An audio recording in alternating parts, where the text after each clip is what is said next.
ಪಿಂಚಣಿ ಸ್ಥಗಿತಗೊಂಡಿದ್ದ ಫಲಾನುಭವಿಗಳಿಗೆ ರಾಜ್ಯ ಸರ್ಕಾರದಿಂದ ಭರ್ಜರಿ ಗುಡ್ ನ್ಯೂಸ್. ಜೊತೆಗೆ ಗೃಹಲಕ್ಷ್ಮಿ ಯೋಜನೆಯ ಅಡಿಯಲ್ಲಿ ಡಿಕೆ ಶಿವಕುಮಾರ್ ಅವರಿಂದ ಮಹತ್ವದ ಮಾಹಿತಿ ಬಂದಿದೆ.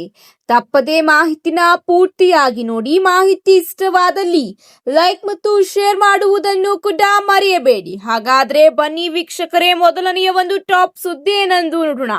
ಕರ್ನಾಟಕದ ಸಾಮಾಜಿಕ ಭದ್ರತಾ ಪಿಂಚಣಿ ಯೋಜನೆಗಳ ಫಲಾನುಭವಿಗಳಿಗೆ ರಾಜ್ಯ ಸರ್ಕಾರ ಮಹತ್ವದ ಸಿಹಿ ಸುದ್ದಿ ನೀಡಿದೆ. ವೃದ್ಧಾಪ್ಯ ವೇತನ, ವಿಧವಾ ವೇತನ, ಅಂಗವಿಕಲರ ಪಿಂಚಣಿ ಸೇರಿದಂತೆ ವಿವಿಧ ಸಾಮಾಜಿಕ ಭದ್ರತಾ ಪಿಂಚಣಿ ಯೋಜನೆಗಳಿಗೆ ಸಂಬಂಧಿಸಿದಂತೆ ಆದಾಯ ಮಿತಿಯಲ್ಲಿ ದೊಡ್ಡ ಬದಲಾವಣೆ ಮಾಡಲಾಗಿದೆ.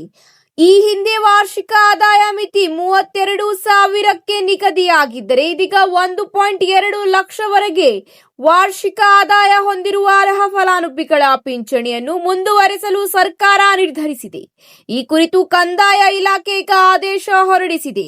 ಆದಾಯ ಮಿತಿ ಹಲವು ವರ್ಷಗಳಿಂದ 32,000 ರೂಪಾಯಿಯಲ್ಲೇ ಇದ್ದ ಕಾರಣ ಸ್ವಲ್ಪ ಹೆಚ್ಚಿನ ಆದಾಯ ಹೊಂದಿದ್ದರೂ ಸಾಮಾಜಿಕ ಭದ್ರತಾ ಪಿಂಚಣಿ ಪಡೆಯಲು ಅರ್ಹರಾಗಿದ್ದ ಅನೇಕರು ಸೌಲಭ್ಯದಿಂದ ಹೊರಗುಳಿಯುವಂತಾಗಿತ್ತು. ಇದೀಗ ಆದಾಯ ಮಿತಿ 1,20,000ಕ್ಕೆ ಹೆಚ್ಚಿಸುವ ಮೂಲಕ ಇಂತಹ ಫಲಾನುಭವಿಗಳಿಗೆ ಅನುಕೂಲ ಮಾಡಿಕೊಡಲಾಗಿದೆ. ಇದೆಷ್ಟೆಲ್ಲ ಉಪಮುಖ್ಯಮಂತ್ರಿ ಹಾಗೂ ಕಂದಾಯ ಸಚಿವ ಜಿ ಪರಮೇಶ್ವರ್ ಅವರು ಈ ನಿರ್ಧಾರದಿಂದ ಬಹುಕಾಲದಿಂದ ಬಾಕಿ ಉಳಿದಿದ್ದ ಸಮಸ್ಯೆಗೆ ಪರಿಹಾರ ಕಲ್ಪಿಸುವುದಾಗಿ ಎಂದು ತಿಳಿಸಿದ್ದಾರೆ. ಸಾಮಾಜಿಕ ಭದ್ರತಾ ಪಿಂಚಣಿ ಪಡೆಯುತ್ತಿರುವ ಮಾಹಿತಿಯನ್ನು ಕುಟುಂಬ ದತ್ತಾಂಶದೊಂದಿಗೆ ಹೋಲಿಕೆ ಮಾಡಿ ಪರಿಶೀಲಿಸಿದ ಸಂದರ್ಭದಲ್ಲಿ ರಾಜ್ಯಾದ್ಯಂತ 23,14,544 ಫಲಾನುಭವಿಗಳ ದಾಖಲಾತಿಯನ್ನು ಸಂದೇಶಾಸ್ಪದ ಪ್ರಕರಣಗಳನ್ನಾಗಿ ಗುರುತಿಸಲಾಗಿತ್ತು. ಇವರ ಅರ್ಹತೆಯನ್ನು ಖಚಿತಪಡಿಸಿಕೊಳ್ಳಲು ಸಂಯೋಜನೆ ಮೊಬೈಲ್ ಆಪ್ ಮೂಲಕ ಸ್ಥಳೀಯ ಮಟ್ಟದಲ್ಲಿ ಭೌತಿಕ ಪರಿಶೀಲನೆ ನಡೆಸಲಾಗಿದೆ. ಪರಿಶೀಲನೆಯ ವೇಳೆ ವಯಸ್ಸು, ಆದಾಯ, ದಾಖಲಾತಿಗಳು ಸೇರಿದಂತೆ ವಿವಿಧ ಅಂಶಗಳು ಈಗ ಪರಿಗಣಿಸಲಾಗಿದೆ.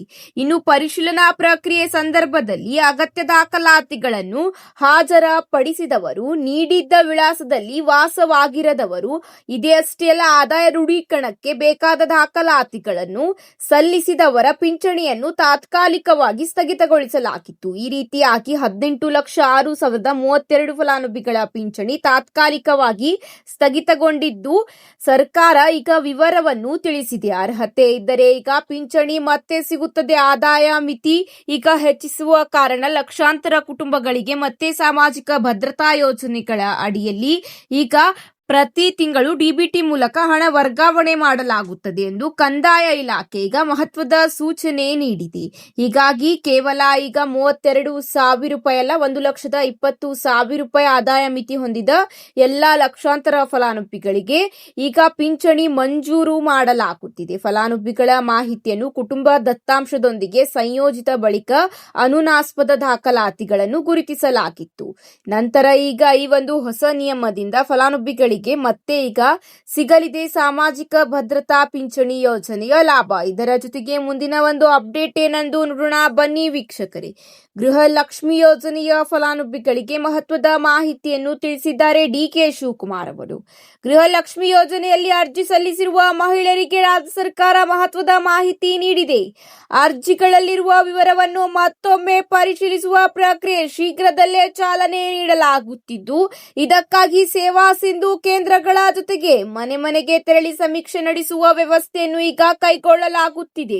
ಮುಖ್ಯಮಂತ್ರಿ ಡಿಕೆ ಶಿವಕುಮಾರ್ ಅವರು ಈ ಕುರಿತು ಮಾಹಿತಿ ನೀಡಿದ್ದು, ಗೃಹಲಕ್ಷ್ಮಿ ಯೋಜನೆಯಲ್ಲಿ ಅರ್ಜಿ ಸಲ್ಲಿಸಿದವರ ಪೈಕಿ ಅರ್ಹ ಫಲಾನುಭವಿಗಳಿಗೆ ಹಣ ತಲುಪುವಂತೆ ಪರಿಶೀಲನಾ ಕ್ರಮವನ್ನು ಮತ್ತಷ್ಟು ಪರಿಣಾಮಕಾರಿಯಾಗಿ ನಡೆಸಲು ಸರ್ಕಾರ ಮುಂದಾಗಿದೆ. ಅರ್ಜಿ ಮರು ಪರಿಶೀಲನೆಯ ಸಂದರ್ಭದಲ್ಲಿ ಫಲಾನುಭವಿಗಳ ಬಯೋಮೆಟ್ರಿಕ್ ಮತ್ತು ಫೇಸ್ ಅಥೆಂಟಿಕೇಶನ್ ಅವಕಾಶ ಕಲ್ಪಿಸಲಾಗುತ್ತಿದೆ. ಈ ಪ್ರಕ್ರಿಯೆ ಸುಗಮವಾಗಿ ನಡೆಸಲು ಈ ಆಡಳಿತ ಇಲಾಖೆ ವತಿಯಿಂದ ಮೊಬೈಲ್ ಆಪ್ ಮತ್ತು ವೆಬ್ ಅಪ್ಲಿಕೇಶನ್ ಅನ್ನು ಅಭಿವೃದ್ಧಿಪಡಿಸಲಾಗಿದ್ದು, ಅಂತಿಮ ಪರಿಶೀಲನೆಯ ಬಳಿಕ ವ್ಯವಸ್ಥೆಯನ್ನು ಜಾರಿಗೊಳಿಸುವ ಸಾಧ್ಯತೆ ಇದೆ ಎಂದು ಡಿಕೆ ಶಿವಕುಮಾರ್ ಅವರು ತಿಳಿಸಿದ್ದಾರೆ. ರಾಜ್ಯದಲ್ಲಿ ಗೃಹಲಕ್ಷ್ಮಿ ಯೋಜನೆಯ ಅಡಿಯಲ್ಲಿ ಇದುವರೆಗೆ 76,951 ಕೋಟಿಗೂ ಅಧಿಕ ಮೊತ್ತವನ್ನು ಫಲಾನುಭವಿಗಳಿಗೆ ಪಾವತಿಸಲಾಗಿದೆ. 1.24 ಕೋಟಿ ಫಲಾನುಭವಿಗಳಿಗೆ 32ನೇ ಕಂತುಗಳ ಮೂಲಕ ಪ್ರತಿ ತಿಂಗಳಿಗೆ 2,000 ಅಂತೆ ಮಹಿಳೆಯರ ಬ್ಯಾಂಕ್ ಖಾತೆಗೆ ಹಣ ವರ್ಗಾವಣೆ ಮಾಡಲಾಗಿದೆ. ಇದೇ ಅಷ್ಟೆಲ್ಲ 33ನೇ ಕಂತಿನ ಹಣವು ಕೂಡ ಶೀಘ್ರವೇ ಗೃಹಿಣಿಯರ ಖಾತೆಗೆ ಸೇರಲಿದೆ. ಇವತ್ತಿಗೆ ಇಷ್ಟೇ ವೀಕ್ಷಕರೇ, ಮತ್ತೆ ಸಿಗೋಣ ಹೊಸ ಅಪ್ಡೇಟ್ ಜೊತೆಗೆ. ಈ ಒಂದು ಮಾಹಿತಿ ನಿಮಗೆ ಇಷ್ಟವಾದಲ್ಲಿ ಲೈಕ್ ಮತ್ತು ಶೇರ್ ಮಾಡುವುದನ್ನು ಕೂಡ ಮರೆಯಬೇಡಿ. ಮತ್ತೆ ಸಿಗೋಣ ಮುಂದಿನ ಅಪ್ಡೇಟ್ಸ್ಗಳ ಜೊತೆಗೆ. ಧನ್ಯವಾದಗಳು.